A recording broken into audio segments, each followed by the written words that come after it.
Baik, nama saya Kelvin H dengan NIM 2057201012 dari kelas SS211.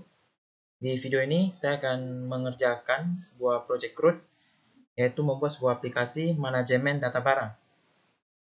Oke, langsung saja kita ke langkah pertama, yaitu membuat dan merancang database barang. Pertama-tama kita buka aplikasi SAMPIPI. Selanjutnya kita nyalakan web server Apache bersama dengan database MySQL. Selanjutnya kita ke browser, ke localhost, masuk ke bagian phpMyAdmin. Baru kita klik new, kita bikin database baru namanya db barang. Kita klik create, nama tabelnya kita kasih barang, jumlah kolomnya 7. Untuk field pertama yaitu kode dengan varchar dengan lengthnya yaitu 5, dan kode ini akan kita jadikan sebagai primary key dari tabel ini. Field kedua yaitu nama, varchar juga kita kasih lengthnya 25. Ketiga yaitu kategori, varchar juga 25 panjang nilainya. Baru satuan barang, varchar juga 20. Yang ini expired, tanggal expired, tipe datanya date, dan karena ada beberapa barang yang tidak memiliki tanggal expired, maka kita set default value-nya jadi 0. Baru di sini harga, INT, dan stock integer juga. Oke, kita klik save. Selanjutnya kita akan menginsert beberapa nilai ke tabel ini. Di sini saya sudah menyediakan sebuah query. Kita copy dulu. Oke, kita pastekan. Oke, di sini ada 5. Ada setrika dengan kategori elektronik. Satuannya kilogram. Karena dia tidak ada tanggal expire, kita masukin 0. Harganya 120.000 dan stoknya 6. Di sini kecap manis bango, kategori bumbu dan bahan masak, satuannya mililiter, dan tanggal expire-nya itu 15 Juni 2023 dengan harga 11.000 dan stok 52. Begitu juga seterusnya, saus cabai, buku tulis, dan kacamata fashion. Oke, kita klik go. Oke, 5 rows inserted, artinya datanya sudah dimasukkan. Oke, membuat project baru yaitu ke file, new project, Java application, next. Nama projectnya kita kasih manajemen barang. Ini kita hapus centangnya, finish.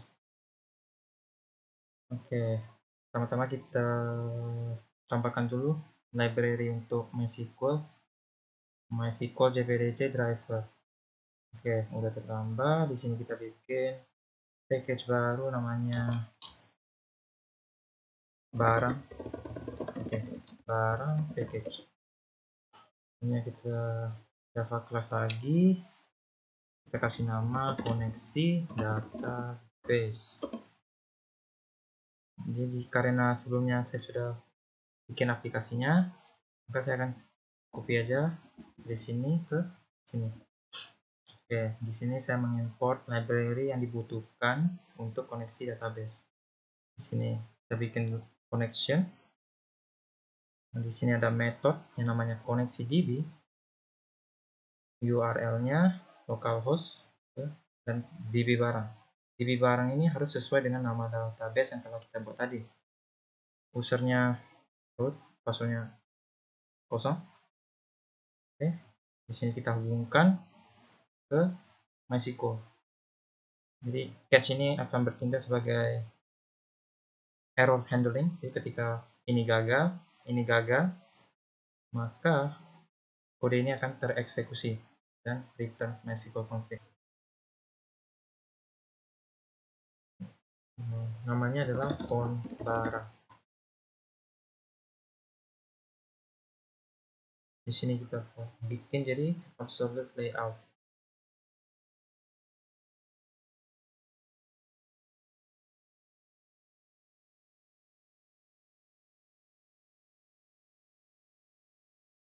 Di sini adalah contoh tampilan yang telah saya buat tadi. Pertama-tama, tambahkan dulu library yang dibutuhkan untuk form barang. Oke. Selanjutnya, saya akan membuat dua buah metode, kosongkan form dan tampilkan data. Jadi, dikosongkan form ini, dia akan mengambil text box berdasarkan variabel yang telah kita kasih tadi. Contoh kode.setText 0. Jadi, text value yang mempunyai variabel kode akan bernilai kosong atau 0. Kategori ini sama juga, cuma ini akan di set menjadi titik-titik pilih gitu. Nah, untuk tampilkan data, metode tampilkan data ini akan dibuat model dengan 8 kolom. Nomor dengan nomor, kode, nama, kategori, satuan, tanggal expired, harga, dan stok. Akan diambil nilai dari test value cari dan akan disimpan di nilai cari.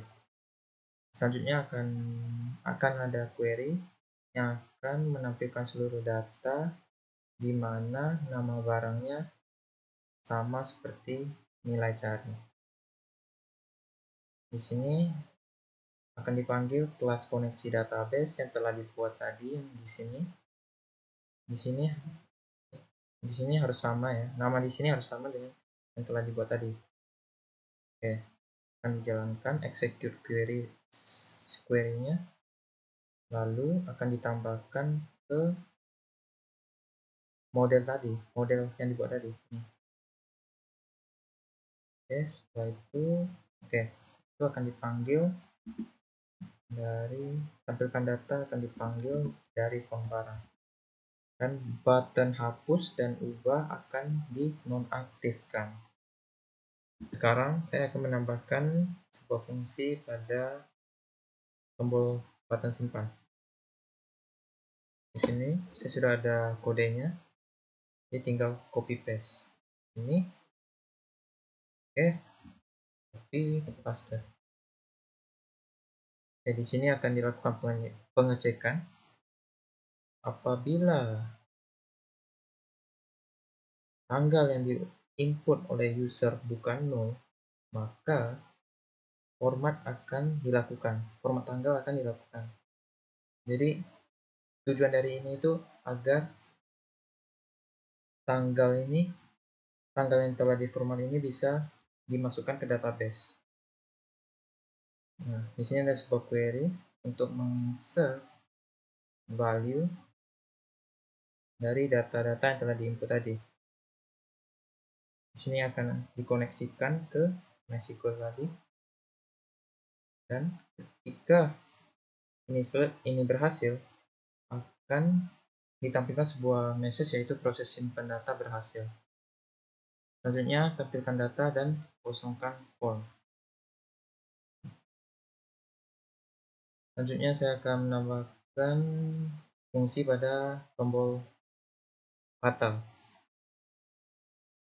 Untuk tombol batal, ringkas saja, cuma ini. Jadi akan kosongkan form, akan dipanggil, tampilkan data akan dipanggil, dan simpan akan di enable, ubah dan hapus akan di disable.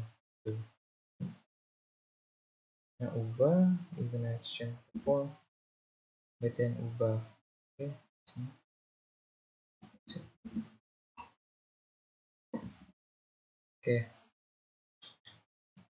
Jadi ini sama aja kayak tadi ya, yang di sini.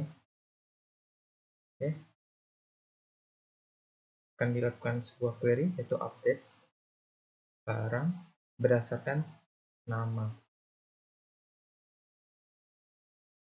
Akan dikoneksikan lagi ke MySQL dan ketika berhasil akan menampilkan sebuah pesan yaitu edit data berhasil, dan tampilkan data dan kosongkan form.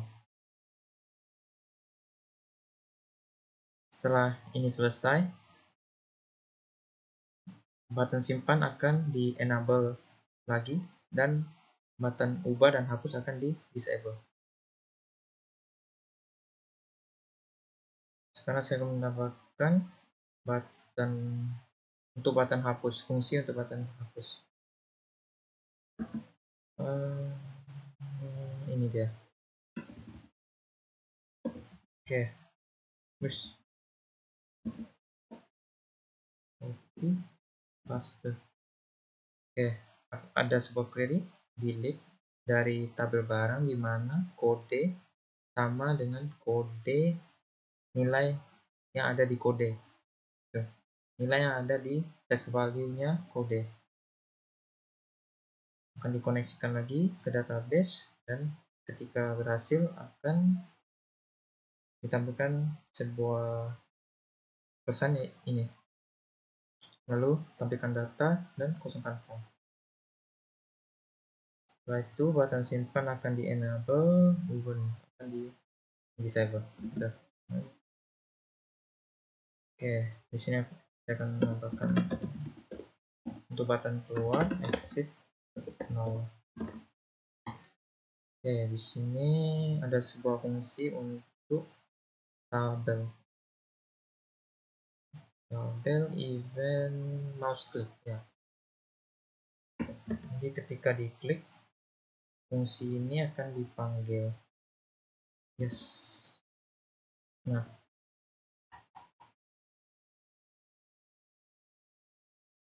oke.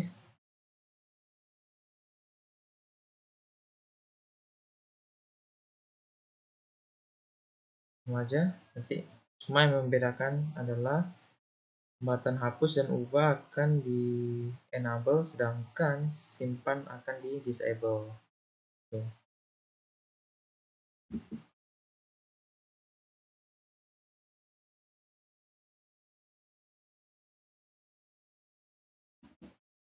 Selanjutnya kode akan ditampilkan sebuah pengecekan agar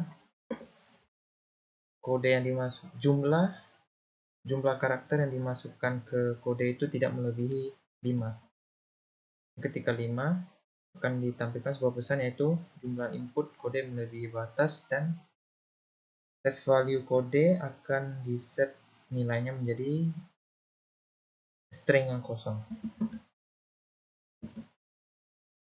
Yang terakhir adalah cari key release. Itu ada di sini. Action events di key release. Tampilkan data. Sekarang saya akan mencoba mendemokan aplikasi yang telah saya buat.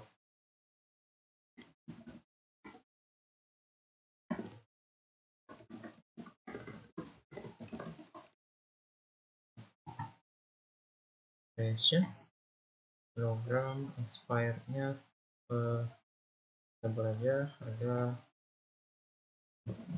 20.000, stoknya 10, simpan. Oke, data berhasil, edit. Sekarang saya akan coba tombol batal. Oke, sudah kosong. Sekarang ubah. Oke, kita klik lagi. Akan saya coba tombol ubah. Oke. Ini kita ganti jadi pena, kategorinya jadi stationery, utang barang PCS, expirednya kita kosongkan, harganya 5.000, stoknya 323. Ubah, edit data berhasil, kita cek. Oke, sudah sama. Sekarang kita coba hapus data dengan kode KD012 telah dihapus. Oke, sip, keluar.